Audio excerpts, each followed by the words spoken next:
Welcome to the Joy Lab podcast, where we help you uncover and foster your most joyful self.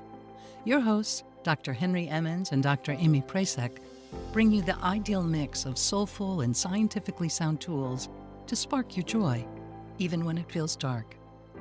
When you're ready to experiment with more joy, combine this podcast with the full Joy Lab program over at joylab.coach. Hello, I'm Henry Emmons, and welcome to Joy Lab.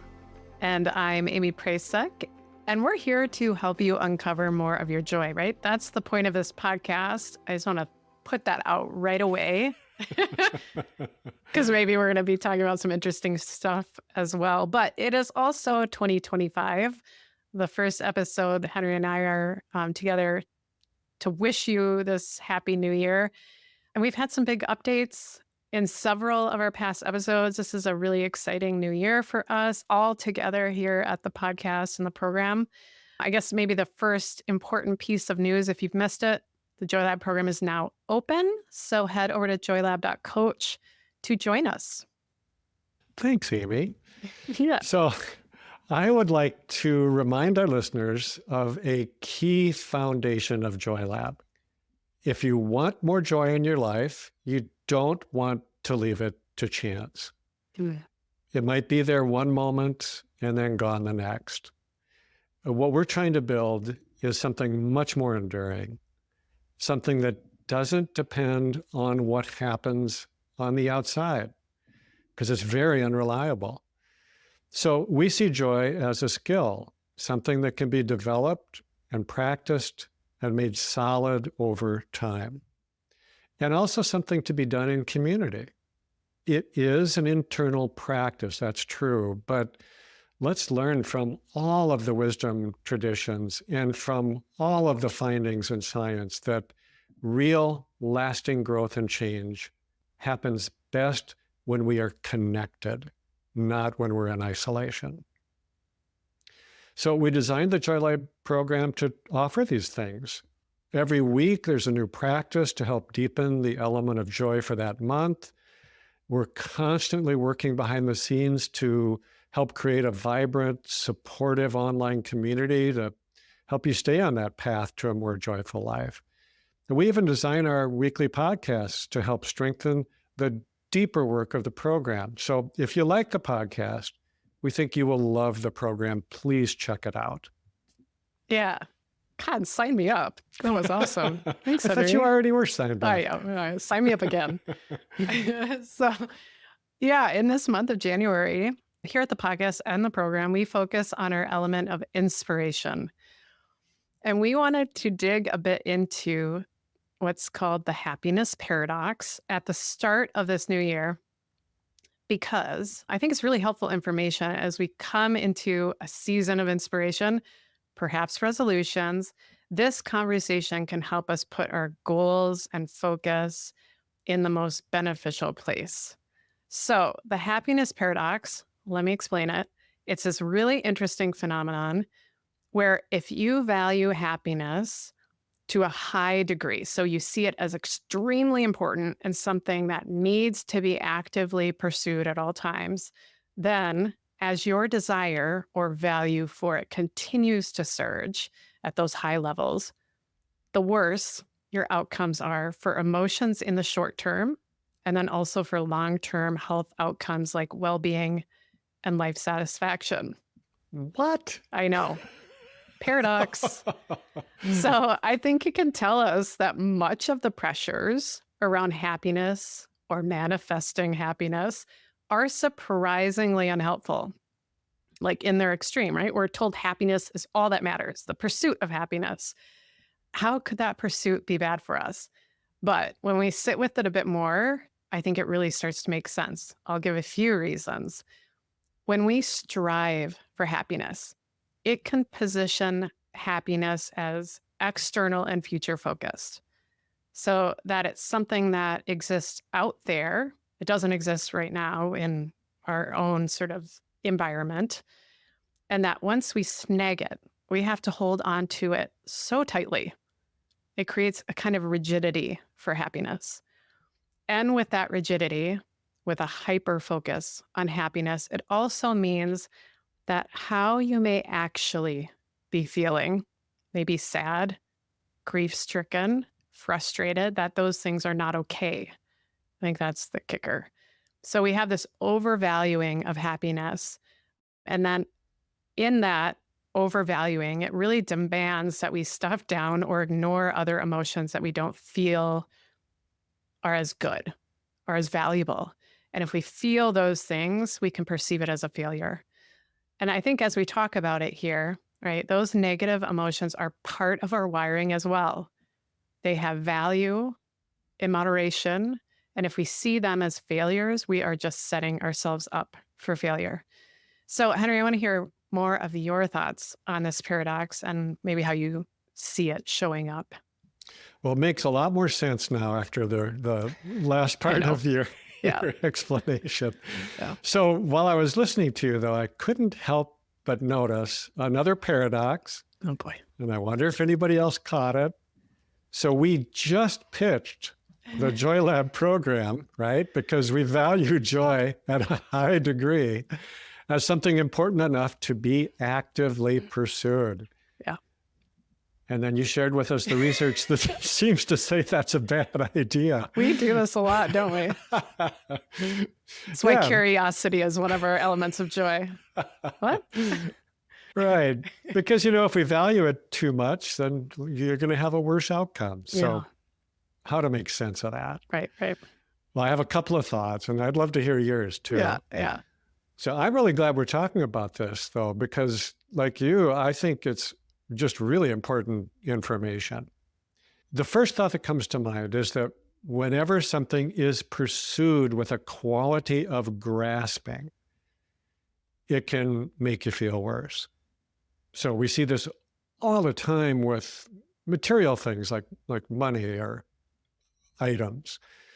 If we grasp too tightly, no matter how much we have, we are still going to feel miserable. There is simply never enough to fill the void if there's a big void there. But this can happen with pursuits we think of as more virtuous too. I see this frequently with clients, for example, who are trying to live a healthier lifestyle. And they sometimes become so rigid around their food choices, let's say, that it just takes the joy out of eating. Or exercise, they exercise so much that they keep hurting themselves, like I myself have done several times in my life. And although I'm getting better at that, but the lesson here, I think, is to hold it lightly. You can work hard on something. Working hard is not the issue, like cultivating the elements of joy, but you can do so without striving, without that element or that sense of striving or becoming driven by it. And then as soon as you realize, if you can sense that you're clenching or that you're becoming rigid in your approach, and you can just see that for what it is and step back and kind of refocus. So when we're grasping, that's a sign that we feel there's not enough to go around, that we ourselves are not enough. Grasping is stressful. And the more stress, the worse our outcomes. I think that explains to a large degree that research. Absolutely. Another thought that I have, though, is that we see joy and happiness in Joy Lab here. We see them as being quite different things. By our definition, at least. Happiness is more of an emotion, more fleeting, whereas joy is more of a constant inner state. So happiness doesn't last, joy does. It's enduring.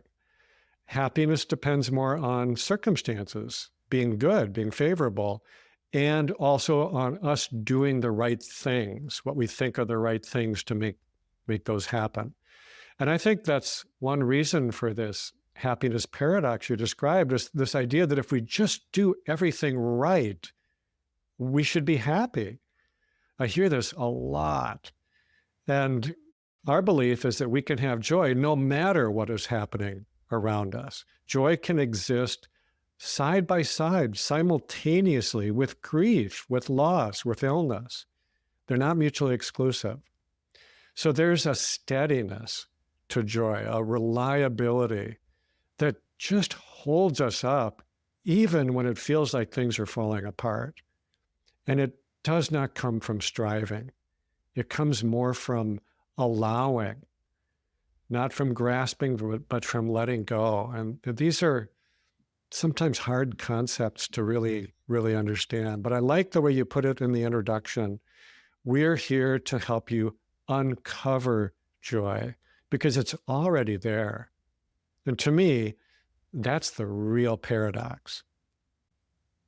Yeah, I completely agree with your points. Our definition of joy versus happiness, and that the happiness paradox doesn't suggest that we do not pursue good things or growth in our lives.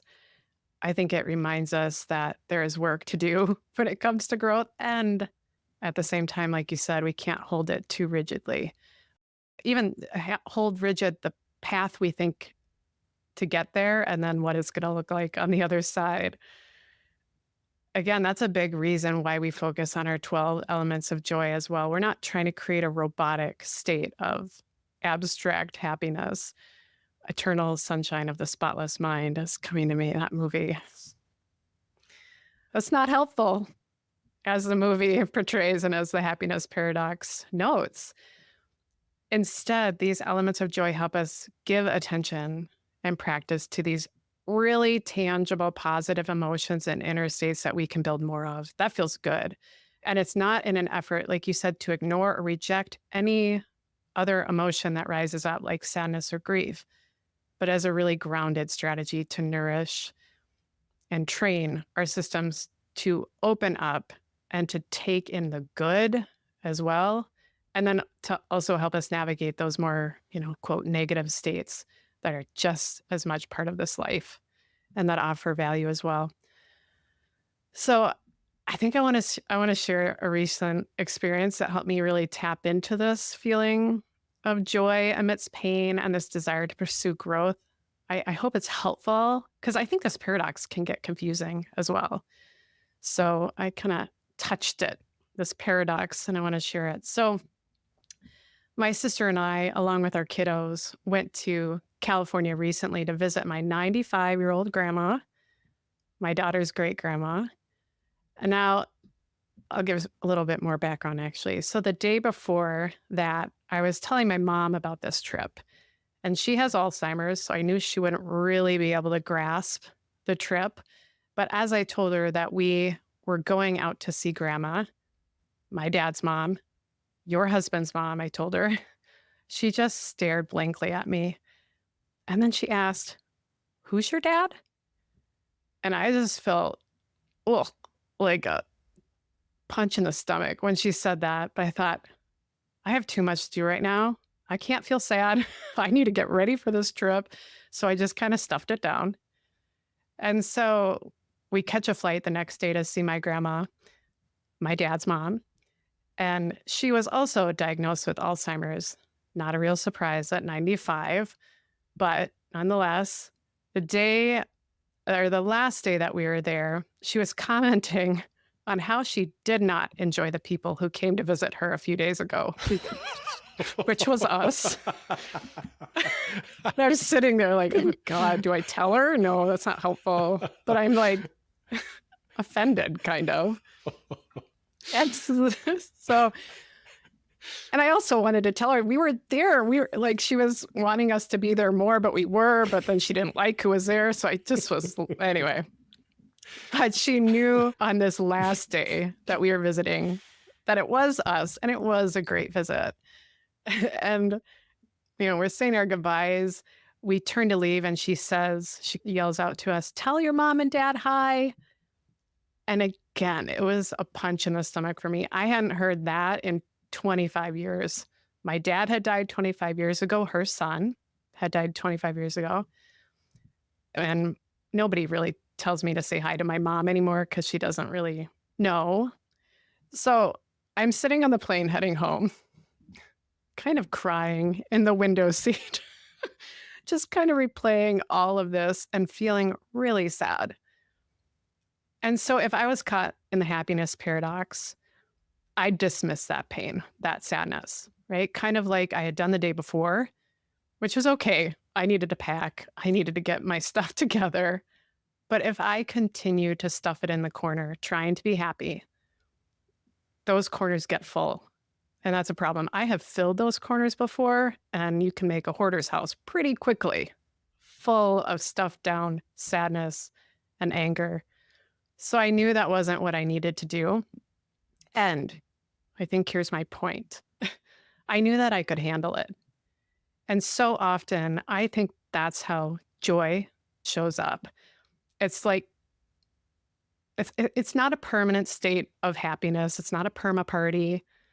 I think joy shows up so often like a calm, grounding voice that reminds us like deep in our bones, that reminds us, you got this. You can do hard things. You are connected. You are enough. You are worthy. You are loved. And that's the ground I think I needed to stand on when I was wading into the sadness. Because as I waded through it, I realized that it was hard to see my mom and my grandma dealing with Alzheimer's. That's sort of the immediate sadness. But it was also about me too. As I kind of got a little deeper, I realized I was sad because I was losing my role as a kid. You know, my grandma was forgetting me. My mom was forgetting me. My dad was gone. So those relationships were going away. And my role as a kid was going away. And that was sad. And amidst that, I still felt loved. I still felt a sense of connection. And that to me is joy. I was not happy, but there was something supporting that sadness. And that was the joy. And I could tap into that along with the grief and the sadness, and the gratitude for those relationships kind of rose up as well. Curiosity for how relationships are transforming in my life. Inspiration for my own parenting roles. So I think joy allows the diversity of mixed emotions to also rise up instead of that monoculture of happiness that forces everything down. And that's the power of joy. I think it grounds us, it expands us, and it's in all of us. That is such a beautiful story, Amy. I just want to take it in for a moment. You know, it's such a great example of what we're talking about here, that real joy lives side by side with real sadness, real grief. You know, I imagine you wouldn't have wanted someone to try to take that sadness from you on the airplane. You know, you wouldn't have wanted someone to say, oh, hey, are you okay? You know, it's going to be all right. Just to, because there's just you just needed to do that. You needed to feel that. It's just beautiful. So yeah, this is exactly what we're trying to point to. We can all do this. That's what we train to do here, right? Yeah. So, you know, it's just such a good example of how healing and growth can come from fully feeling what you're feeling, even if it feels hard, even if there's loss in it. And grief is such a good example. I'm sure that there's just many layers of grief in what you're, losing your sense of being a kid, losing the grandmother you knew, your mom that you knew. There's still grief around the loss of your dad. I mean, it's just so many layers, but to be able to fully grieve it so you just don't have to carry it along with you forever.